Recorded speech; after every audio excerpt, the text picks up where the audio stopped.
האם זה באמת סגולה בדוקה? הסגולה ללמוד בזה?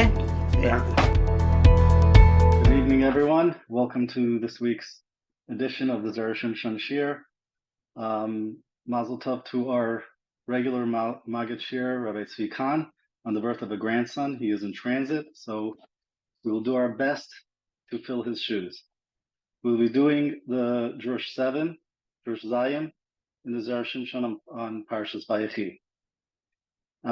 This Drush will be talking about and explaining Yaakov's request of Yosef to bury him in Eretz Yisrael, and a little interesting insight in what Yosef, or why Yosef may not have wanted to bury his father Yaakov outside of Mitzrayim.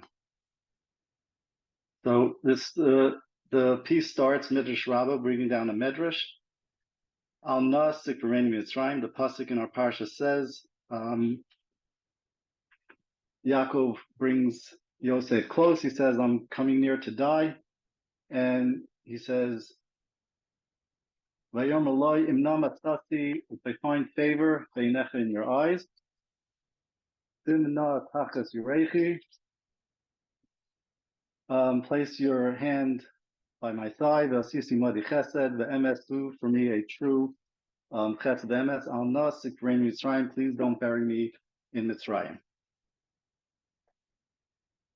So V'shvilcha yiradati Mitzrayim. So the Medrash explains that. What does he mean by this? Yaakov was telling Yosef, V'shvilcha yiradati Mitzrayim, because of you, V'shvilcha, because of you, I went down to Mitzrayim, and V'shvilcha amarti amusa hapam, and moreover, it was also because of you that now I can say that now that I've seen your face, I can die. Ad kan Lashana, this is the quote of the Midrash. Kasha. So the Zera Shimshon says this is a very difficult Midrash to understand. How do these points serve to convince Yosef not to bury Yaakov in Mitzrayim? And moreover, why were these two reasons specifically necessary? So the Zera Shimshon now cites four apparently unrelated ideas, and upon which he will base the interpretation of the Midrash.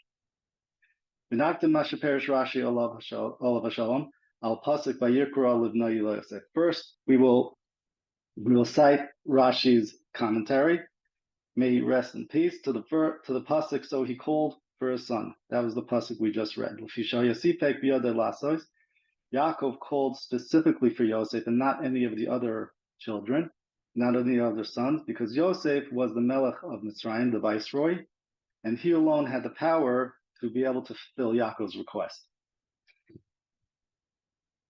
Oid Kasav Hasifse Kohen. The Shach writes, Shemin Adin Haya Sheyelech Yosef Leretz Canaan Lavid, that by rights, Yosef should have gone to his father in the land of Canaan.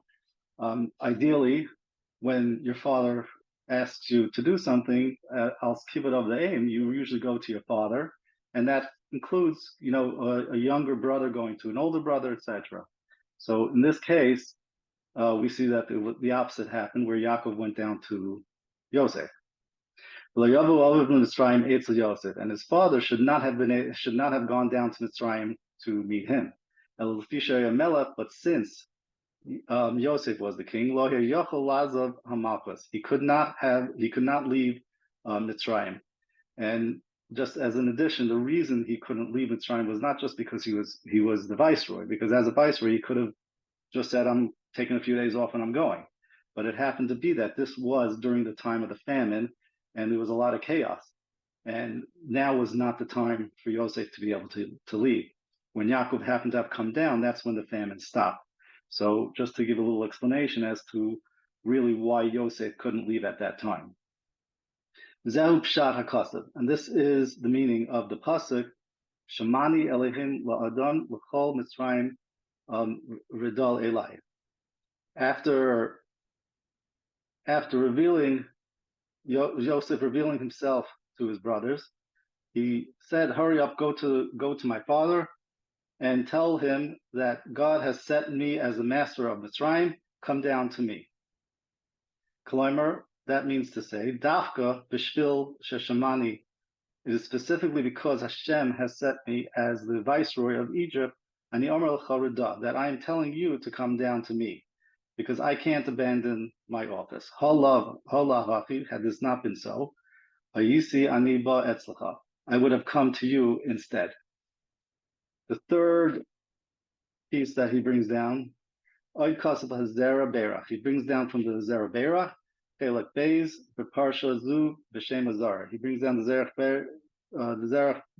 Berach in this in Chelek Beis in this Parsha, who quotes a Zohar, Shem Hoya Yaakov Nikbar Mitzrayim, that had Yaakov been buried in Mitzrayim, Hashibad Loilam. This is very important to remember, that the Shibud Mitzrayim, the Avdos in Mitzrayim, would never have started, because the merit of Yaakov Avinu would have protected the Bnei Yisrael there.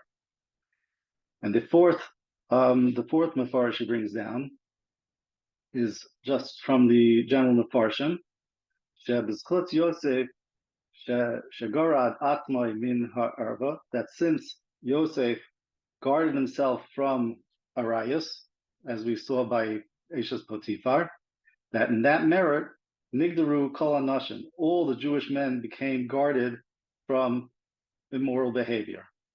So what the Mefarshim are saying is that Yosef created sort of a cocoon and a protection for all of Klal Yisrael that were in Mitzrayim, and protecting them from the immorality of Mitzrayim. Zeh Ber HaMidrash. Now, based on the above mentioned Mefarshim, we can explain the intent of the Midrash. The Zera Shimshon will now begin to explain what Yaakov meant when he told Yosef, please take me and bury me in Eretz Yisrael. Amar Yaakov, what Yaakov meant to say, when I sought to become united with you, it would have been proper for you to have come to me in Eretz Yisrael. And not that I come to you in Mitzrayim, because I'm your father. However, since you were the king, you were the viceroy, and therefore unable to leave, I had to come to you instead.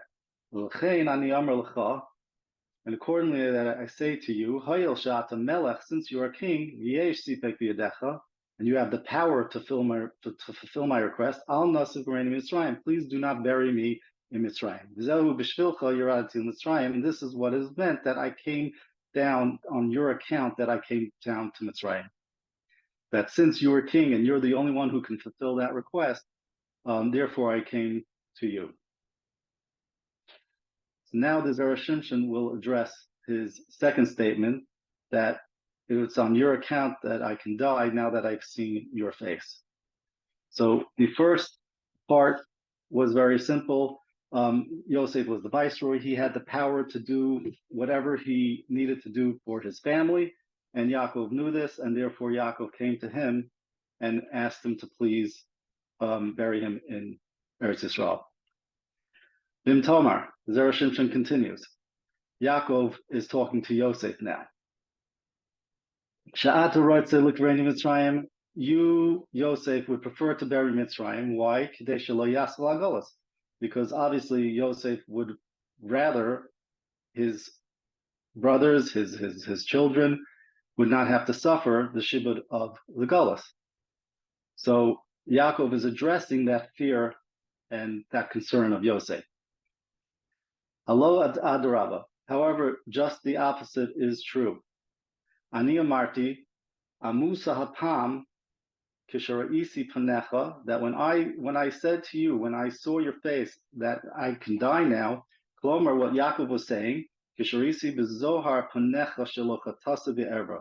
When I saw the Zohar is the spiritual light that shone from your face, that you did not sin from Arayas, Yadati ki b'zchuscha yihu nitzulim kol Yisrael.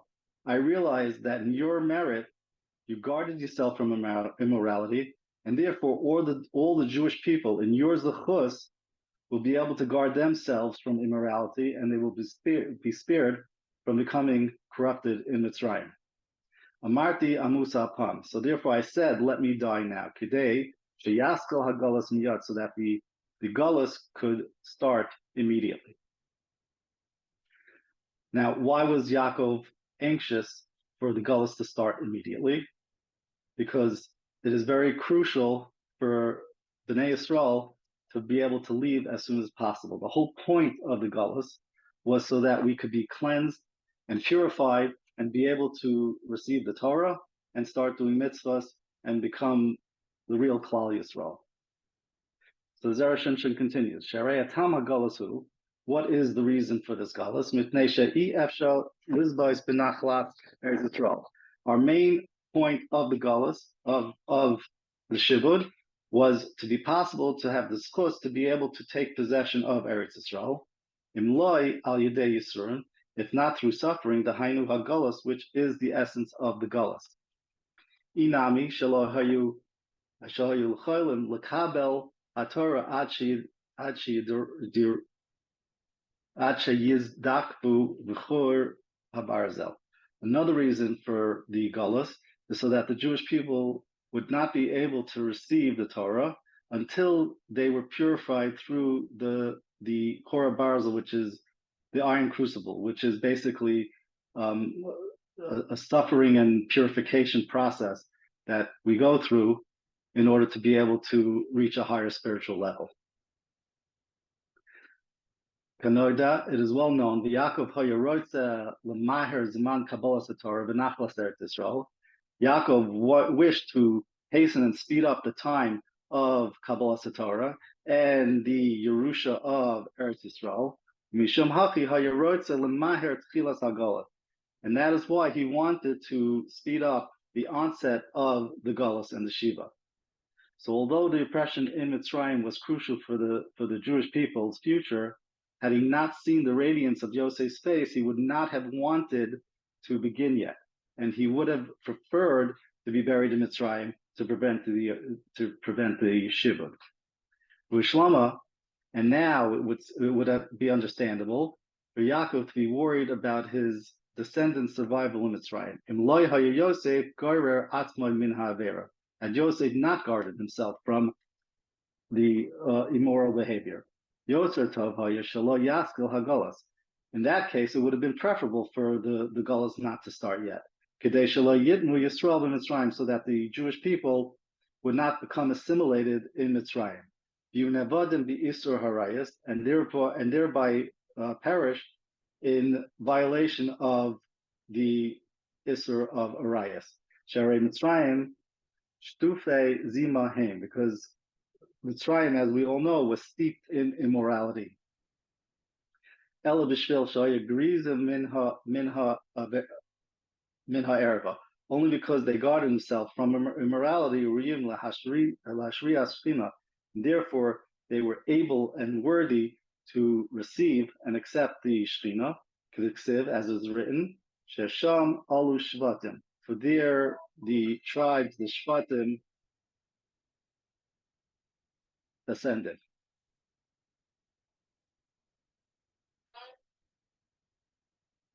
The Chachamim derived that from this pasuk that Hashem attached the two letters of Hashem's name, the Yud and the Hey, to the families of all the Jewish people when they left Mitzrayim, as a testimony and eidos that they were all of unadulterated lineage. In other words, none of them were involved in riots, and they were all pure Jews. And this is what Yaakov meant, on your account, I can now die, after having seen your face. That is because you shielded yourself and guarded yourself from immorality. And as Yaakov only could see that spiritual light, that Zohar that shone from Yosef, proved that he had guarded himself and was a pure soul. Therefore, now I know that I can die. And Yosef, don't be worried. Let the Gullah start, because the sooner the Gullah starts, the sooner it will end, and the sooner or my children will be able to reach that true pinnacle, that true goal of Matan Torah. Reb Shamshon Rifol Hirsch actually has on this. He says a very interesting point to, I guess, just sort of bring home this point. He says nothing that we really have, nothing worth having or striving for, you get for free. The Gemara in Brachas brings down that there are three things that have to become with Yisur and with troubles, and that is the Yerusha of Eretz Yisrael, Torah, and Olam Haba. So anything that is worth having, you have to trouble, you have to strive for, you have to work for. And Yosef, who was the probably epitome of what true Emunah Pshuta is, he was the one, and that's why specifically he was the one to go down to Mitzrayim. As we learned in other pieces, another midrashim and Parshim say that Yosef, at the end of the day, knew that this is where he had to be, and that's what he explained to his brothers when they were worried and afraid to talk to him when he revealed himself. He says, "This is where I was supposed to be. Without me here, none of the rest of our Jewish history could have happened." There was actually a story which I'm sure many of you heard. I guess it was a week or two ago when unfortunately the tragedy of the soldiers shooting some innocent Israelis, one of the mothers actually spoke to one of the soldiers that was involved in that shooting, and she told him that I am ochel you, I am not upset or angry at you. You are protecting us. You're doing what you're supposed to do, and Hashem is basically doing and watching over us. And if this happened, it happened for a reason. And not to get yourself down, continue doing what you need to do to protect us and save us. And it's that type of emunah that we all need. We can't let it waver. We're living in very difficult times right now.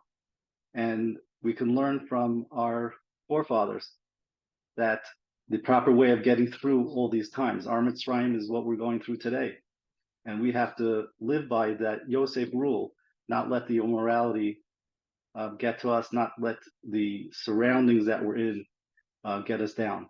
And with that, we will be zeicha to all live in Eretz Yisrael freely with Mashiach and serving in the Beis Hamikdash, and the tragedies and the difficulties that we're going through now should end quickly and soon. And in the process of learning this, the soldiers and those living in Eretz Yisrael should be protected. They should be matzliach in bringing home the hostages safely, and we should all live and be and meet together in Eretz Yisrael. Thank you.